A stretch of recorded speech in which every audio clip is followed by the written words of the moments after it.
ഇത്രയും പ്രശ്നങ്ങളെ താണ്ടി നമ്മൾ ചിരിക്കുകയോ പാട്ടുപാടുകയോ അഭിനയിക്കുകയോ ചെയ്യണമെങ്കിൽ അതിൻ്റെ ഇടയിൽ അവിടെയുള്ള വൈകൃതങ്ങൾ കൂടെ ഓർക്കണം. ഇതിനെയും താണ്ടി നമ്മൾ അവിടെ നിൽക്കുമ്പോൾ ഒന്ന് ക്ഷീണിച്ച് ഇങ്ങനെ ഇരിക്കുമ്പോഴായിരിക്കും വഴി ക്യാമറമാൻ പോയത്, ഞാൻ കണ്ടില്ല. അയാൾക്കത് വലിയ പ്രശ്നം. അയാൾ ഉടനെ ഇത് 2 പടമായില്ല, അപ്പോഴത്തേക്ക് ജാടയായെന്ന് പറഞ്ഞ് അസിസ്റ്റൻ്റേ പറഞ്ഞു. അസിസ്റ്റൻ്റ് ഞങ്ങളിങ്ങനെ വർത്താനം പറഞ്ഞാൽ ഇവൻ വെള്ളത്തിൽ വീണ പഞ്ഞി പോലത്തെ ഒരു പാവമാണെന്നൊക്കെ അറിഞ്ഞിട്ട് അവൻ എൻ്റെ അടുത്ത് വന്ന് പറഞ്ഞു, എടാ നീ സാറ് വന്നപ്പം എഴുന്നേറ്റില്ല മിണ്ടിയില്ലെന്നൊക്കെ പറഞ്ഞു. ഞാൻ പറഞ്ഞു ഞാൻ കണ്ടില്ല അവനെ, തലവേദനയായിട്ടിരിക്കുകയായിരുന്നു പറഞ്ഞു. പിന്നെ നോക്കുമ്പോഴത്തേക്ക് എന്താണ്, ഒരു നായിക എൻ്റെ മുഖത്തടിക്കുന്ന ഒരു സീൻ വന്നു, ഷോട്ട് വന്നു. അപ്പോൾ ഞാൻ നേരത്തെ വീമ്പിളക്കിയതല്ല, ഈ 25 വർഷമായിട്ട് ഒരൊറ്റ ഷോട്ടിൽ ഒരു ടേക്കിൽ ഓക്കെ ആക്കുന്ന ആർട്ടിസ്റ്റാണ് ഞാനെന്ന് എനിക്ക് അവസരം തന്ന ഗുരുനാഥന്മാരോട് ചോദിച്ചോളൂ.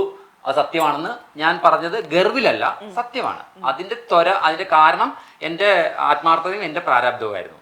കഴിവെന്ന് പറയുന്നതിനേക്കാൾ ഉപരി അതാണ് സത്യം. പക്ഷേ ഇവിടെ മാത്രം 12 ടേക്ക് ഞാൻ എടുത്തു. എന്തുകൊണ്ടാണെന്ന് വെച്ചാൽ ഒരു അടി വാങ്ങിക്കാൻ. അപ്പോൾ ഒരു അടി എന്ന് പറഞ്ഞ് ഇങ്ങനെ വീശിയാൽ അന്നത്തെ ചെറിയ എക്സ്പീരിയൻസിൽ എനിക്ക് ഇങ്ങനെ മുഖമെടുത്തിട്ട് ഇങ്ങനെ എടുത്താൽ ആ എക്സ്പ്രഷൻ വരും. അതിന് മുമ്പ് കണ്ണ് കലങ്ങുന്ന വേണ്ടി ഗ്ലിസറിൻ ഞാനിങ്ങനെ തൊട്ടിട്ട് ഇങ്ങനെ എടുക്കും, കണ്ണിങ്ങനെ ആ എക്സ്പ്രഷൻ ഞാനവിടെ കാണിച്ചു. പക്ഷേ ആ സമയത്ത് നോക്കുമ്പോൾ ഈ ക്യാമറമാനാണ് ഡയറക്റ്റ് ചെയ്യുന്നത്. ആ ഷോട്ട് മാത്രം ശരിയായില്ല. ഉടനെ തിരിച്ച് 3ാമത്തെ പ്രാവശ്യം ശരിയായില്ല, പുതിയ നായികയാണ്.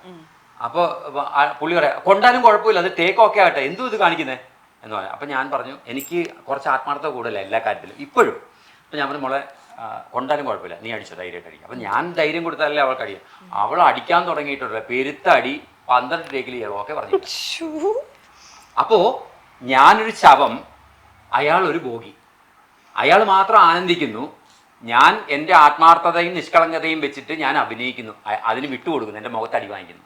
പക്ഷെ അത് വർഷങ്ങൾക്ക് ശേഷം ഞാൻ ഒറ്റയ്ക്ക് ഇരിക്കുമ്പോൾ ഈ അടിക്കുമല്ലോ, എവിടെയൊക്കെയാണ് നമുക്ക് ചതിവ് പറ്റിയത്, എവിടെയൊക്കെയാണ് നമ്മൾ മണ്ടത്തരം കാണിച്ചതെന്ന് ആലോചിക്കുമ്പോൾ ഇന്നും എൻ്റെ ഫേസിൽ ആ ക്യാമറയിൽ നിന്ന് ഇങ്ങനെ വന്ന് റീടേക്ക് എടുക്കുന്നതുണ്ട്. ആ ഡയറക്ടറെ അവിടെ കാണാനില്ല. അപ്പോൾ ആ ഷോട്ടിന് മാത്രം ഡയറക്ടറെ മാറ്റിയിട്ട് ഇദ്ദേഹം ഡയറക്റ്റ് ചെയ്യാൻ വന്നു. എന്തുകൊണ്ട്?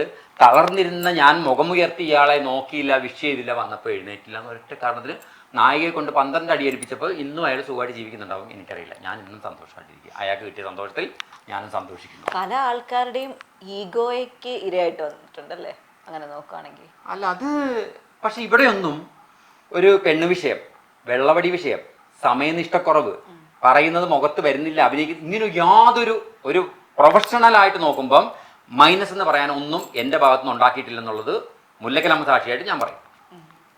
ഒരിടത്തും ഒരു പരിഷ്കാശമില്ല. കാശ് തന്നില്ല, പറ്റിച്ചു എന്ന് പറഞ്ഞ് അറിഞ്ഞിട്ട് പോലും കുത്തിന് പിടിക്കുകയോ തട്ടി ചോദിക്കുകയോ ചെയ്യാതെ വരണമെങ്കിൽ ഞാൻ എത്ര പഴമിഴുങ്ങിയാണ്, എത്ര പൊട്ടനാണ്, സമ്മതിക്കുന്നു. പക്ഷേ ഇതെൻ്റെ കർമ്മഫലമാണ്.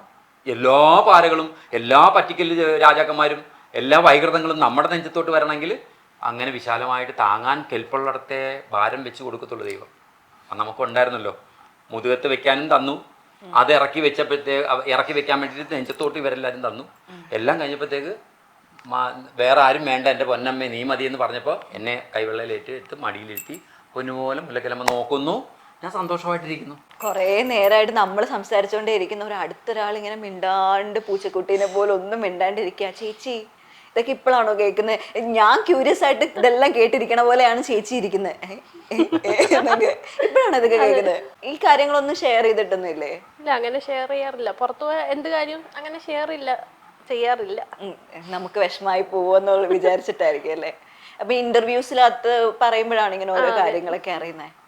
ചേച്ചി ശരിക്കും നാട് എവിടെയാ? കൊല്ലത്ത്. ഇപ്പൊ എത്ര വർഷമായി കല്യാണം കഴിഞ്ഞിട്ട്? 17 വർഷമായി.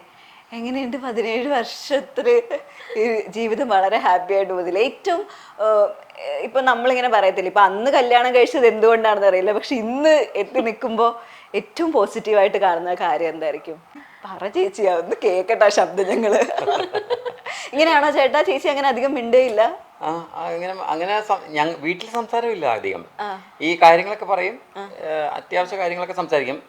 പിന്നെ എന്തെങ്കിലും ഉണ്ടെങ്കിൽ തന്നെ ഞാൻ അപൂർവമായിട്ട് എന്തെങ്കിലും ഒന്ന് കുറ്റപ്പെടുത്തി പറഞ്ഞാൽ കൊച്ചാന്ന് അവിടെ കേൾക്കാം, അല്ലാതെ ഒന്നും പറഞ്ഞു അവിടെ കേൾക്കാം.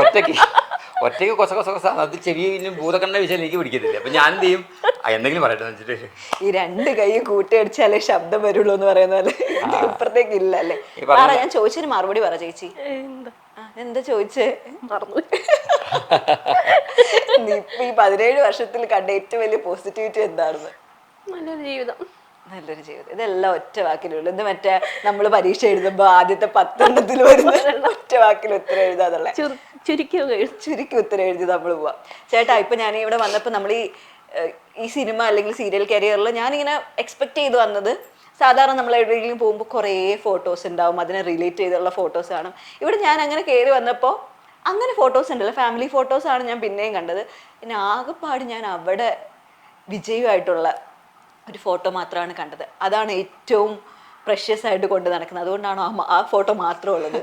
അല്ല, അതെ, ആ ചോദ്യത്തിന് ഞാനൊരു ഉത്തരം പറഞ്ഞാൽ, ഞാൻ സ്വയം അംഗീകരിക്കുന്നത്, ഇഷ്ടപ്പെടുന്നത്, ദൈവം തന്ന ഗിഫ്റ്റായിട്ട് ഞാൻ വിചാരിക്കുന്നത്, എനിക്ക് ജന്മനാലെ ജാതീയ വർഗീയ ഈ മതപരമായ ചിന്തയില്ല. ഞാൻ ഏത് കുലമാണെന്നുള്ളത് എഴുതി വെച്ചിട്ടുണ്ടെങ്കിൽ ഉണ്ട് എന്നുള്ളതല്ല, എൻ്റെ തലയ്ക്കകത്തോ മനസ്സിനകത്തോ ഇല്ല. രണ്ടാമത്, രാഷ്ട്രീയം എന്ന് പറയുന്നത് ലോക നന്മയെന്നുള്ള ഒഴിച്ചാൽ വേറെ ഈ കൊടി, കളറ്, ഇംഗ്ലാവ് ഇതൊന്നും എൻ്റെ ലിസ്റ്റിലില്ല. അപ്പോൾ വോട്ട് ചെയ്യാൻ പോലും നമ്മൾ മരിച്ചവർക്ക് വോട്ട് ചെയ്യാൻ വരെ ഇവിടെ ആളുള്ളപ്പോൾ അത് പോകണ്ടെന്ന് പറഞ്ഞ് വളരെ കാലം ഞാൻ പോകാതെ ഇരുന്നിട്ടുണ്ട്. വോട്ട് ചെയ്യുന്ന അതേ ഇരുന്നിട്ടുണ്ട് വർഷങ്ങളോളം. പിന്നെ വ്യക്തിപരമായിട്ട് നമ്മളെ വീട് തേടി വന്ന് നമുക്കറിയാം നല്ല മനുഷ്യൻ തോന്നുന്നവർക്ക് മാത്രം കൊടിയോ ഇതോ നോക്കാതെ ഞാൻ വോട്ട് ചെയ്തിട്ടുമുണ്ട്, ഇല്ലെന്നല്ല. പക്ഷേ എനിക്കതില്ല.